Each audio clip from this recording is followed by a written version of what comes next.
पूरे झारखंड में कितने लाख रोहिंग्या और घुसपैठिए मौजूद हैं? क्या झारखंड में भी पश्चिम बंगाल जैसा बनने जा रहा है होल्डिंग सेंटर? झारखंड एक ऐसा राज्य जहां आदिवासी पहचान, जमीन और स्थानीय संस्कृति हमेशा सबसे बड़ा मुद्दा रही है। लेकिन अब इसी झारखंड में एक नया डर धीरे धीरे लोगों के बीच चर्चा का विषय बनता जा रहा है।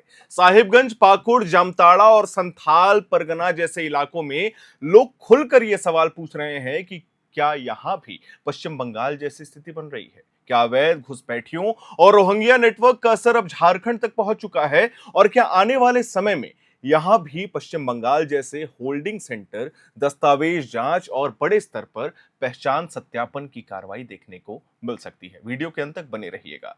अब आधिकारिक तौर पर एसआईआर यानी स्पेशल इंटेंसिव रिवीजन का तीसरा चरण भी झारखंड में शुरू हो चुका है। ऐसे में यह मुद्दा सिर्फ राजनीति नहीं, बल्कि सुरक्षा, पहचान और भविष्य का सवाल बनता जा रहा है। इन सवालों के पीछे सबसे बड़ी वजह है भारत बांग्लादेश सीमा पर बढ़ता तनाव। लगातार फेंसिंग को लेकर के मामला बिगड़ता जा रहा है।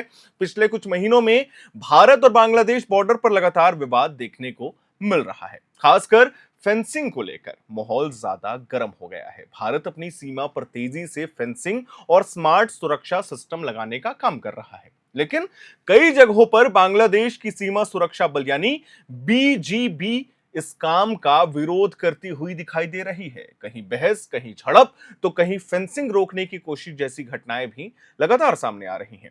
भारत और बांग्लादेश के बीच करीब 4096 किलोमीटर लंबी सीमा है। यह दुनिया की सबसे लंबी जमीनी सीमाओं में से एक मानी जाती है। यह सीमा पश्चिम बंगाल, असम, मेघालय, त्रिपुरा और मिजोरम से होकर गुजरती है। भारत की तरफ से सीमा की सुरक्षा बीएसएफ यानी कि बॉर्डर सिक्योरिटी फोर्स करती है, जबकि दूसरी तरफ बॉर्डर गार्ड बांग्लादेश यानी बीजीबी तैनात रहती है। लेकिन झारखंड का हम बात क्यों कर रहे हैं, वो अंत में बताएंगे। अब सवाल ये उठ रहा है कि आखिर बीजीपी के जवान इतने आक्रामक क्यों दिख रहे हैं और उनकी ताकत कितनी है?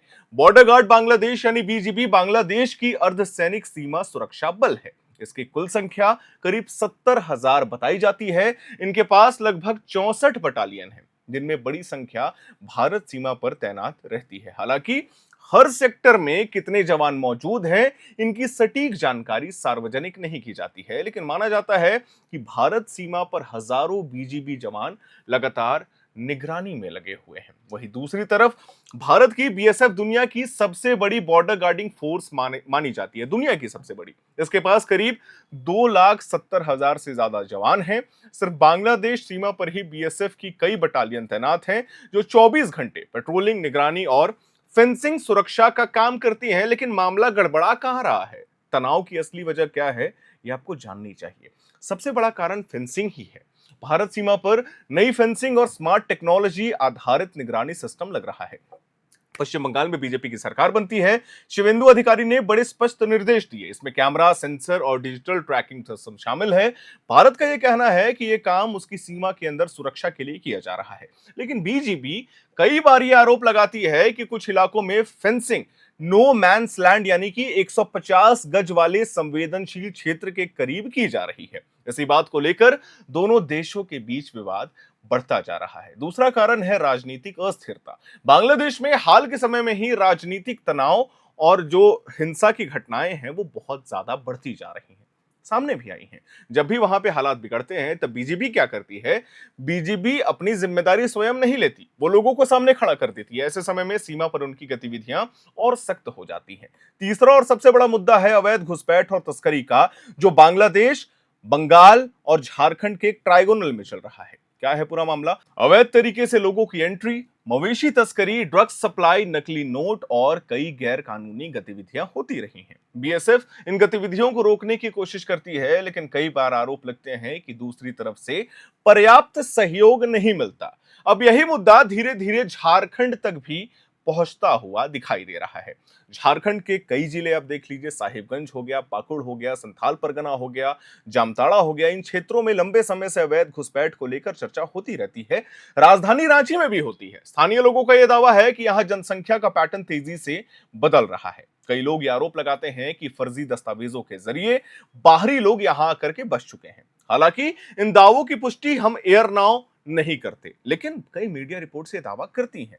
लेकिन जमीन पे यह मुद्दा लगातार बड़ा होता जा रहा है। संथाल परगना क्षेत्र हमेशा से राजनीतिक और सामाजिक रूप से संवेदनशील माना जाता है। यहाँ जमीन पहचान और स्थानीय अधिकारों का मुद्दा बेहद भावनात्मक रहा है। यही वजह है कि जब पश्चिम बंगाल में होल्डिंग सेंटर्स डिटेक्ट, डिपोर्ट और डिलीट का पैटर्न चल रहा है, रोहिंग्या को हटाने का बात चल रहा है, तब झारखंड में भी लोगों के बीच चिंता बढ़ गई है। पश्चिम बंगाल में हाल के दिनों में अवैध घुसपैठियों और रोहिंग्या को लेकर काफी सख्ती दिखाई जा रही है। होल्डिंग सेंटर्स बनाए जाने की खबरें पहला मालदा में बना, फिर मुर्शिदाबाद में और उसके बाद झारखंड में भी ये सवाल उठने लगे हैं कि क्या भविष्य में यहां भी ऐसी कार्रवाई हो सकती है। इसी बीच हम आपको बता दें, एसआईआर यानी स्पेशल इंटेंसिव रिवीजन का तीसरा चरण शुरू होने की खबर से इस मामले को और भी ज्यादा तूल पकड़ा दिया है।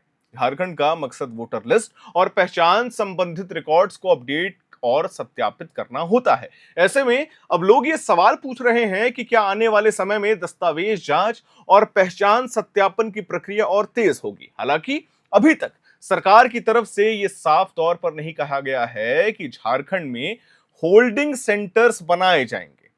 केंद्र सरकार का कोई निर्देश नहीं है, राज्य सरकार का भी नहीं है, लेकिन जिस तरीके से देश भर में राष्ट्रीय सुरक्षा और अवैध घुसपैठ का मुद्दा बड़ा विषय बन चुका है, उसे देखते हुए आने वाले समय में निगरानी और सख्ती जो है वो बढ़ाना तय माना जा रहा है। भारत सरकार अब सिर्फ बॉर्डर पर सैनिक तैनात करने तक सीमित नहीं रहना चाहती, अब सीमा सुरक्षा को टेक्नोलॉजी से जोड़ने पर भी जोर दिया जा रहा है। पाकिस्तान बॉर्डर पर फेंसिंग और स्मार्ट निगरानी के बाद जो परिणाम सामने आए हैं, उसी मॉडल को अब बांग्लादेश सीमा पर भी लागू करने की तैयारी हो रही है।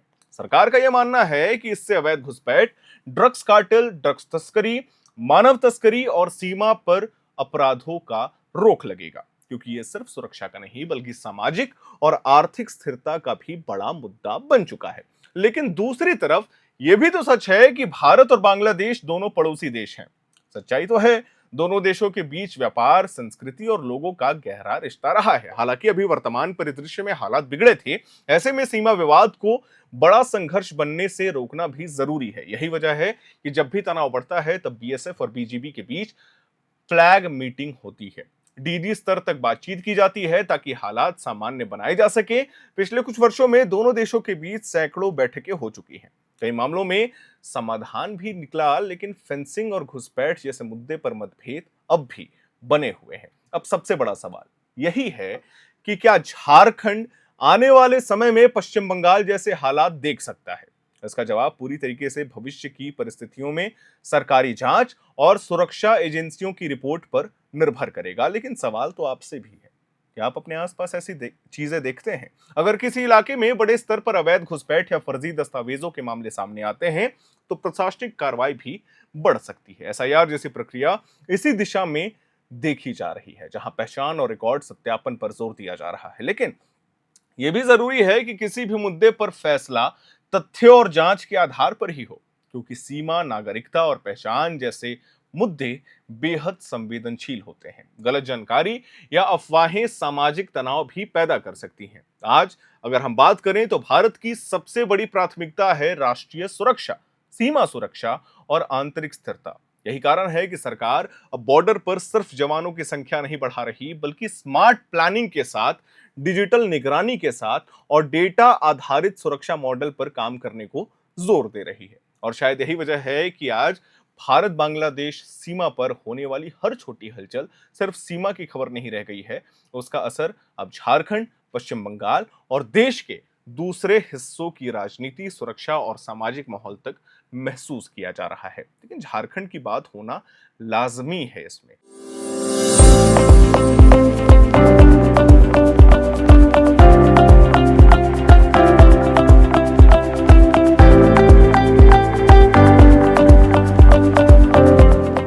आने वाले समय में क्या होगा?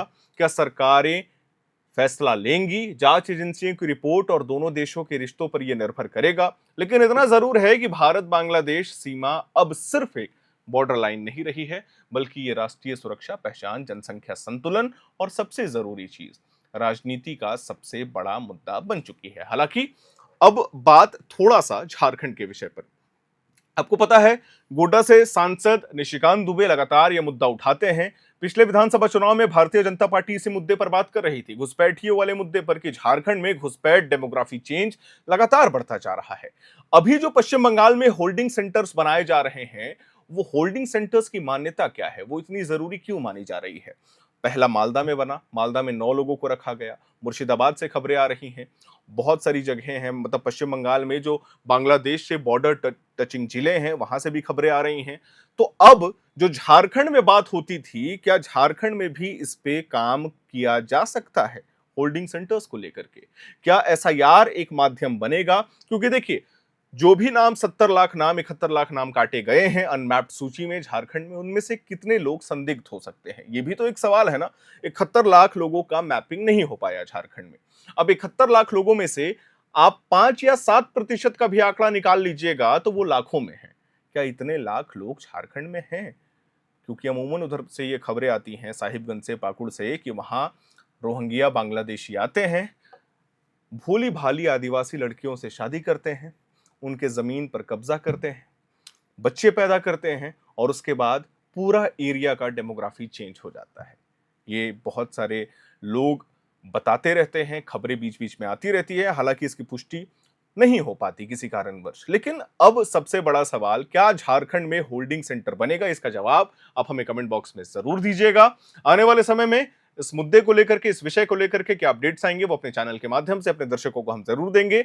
30 मई को, यानी कि 30 मई 2026 से बीएलओ झारखंड के हर घर में जाएंगे एसआईआर की प्रक्रिया को लेकर के। बाकी वीडियो को लाइक करें, शेयर करें, हमारे चैनल को सब्सक्राइब करें। कैमरे के पीछे मौजूद है मेरी सहयोगी सुमन, मेरा नाम है हर्षित और आप देख रहे हैं air now. When performance matters, pressure is not a problem. At Duraplast, we manufacture high-strength FRP pressure vessels designed for durability, safety, and long-term performance. Built with advanced fiber reinforcement technology, our vessels offer exceptional tensile strength while remaining lightweight and corrosion resistant. Perfect for water treatment systems, roplants, and demanding industrial applications. And power your operations with strength you can trust. Get in touch with Duraplast today.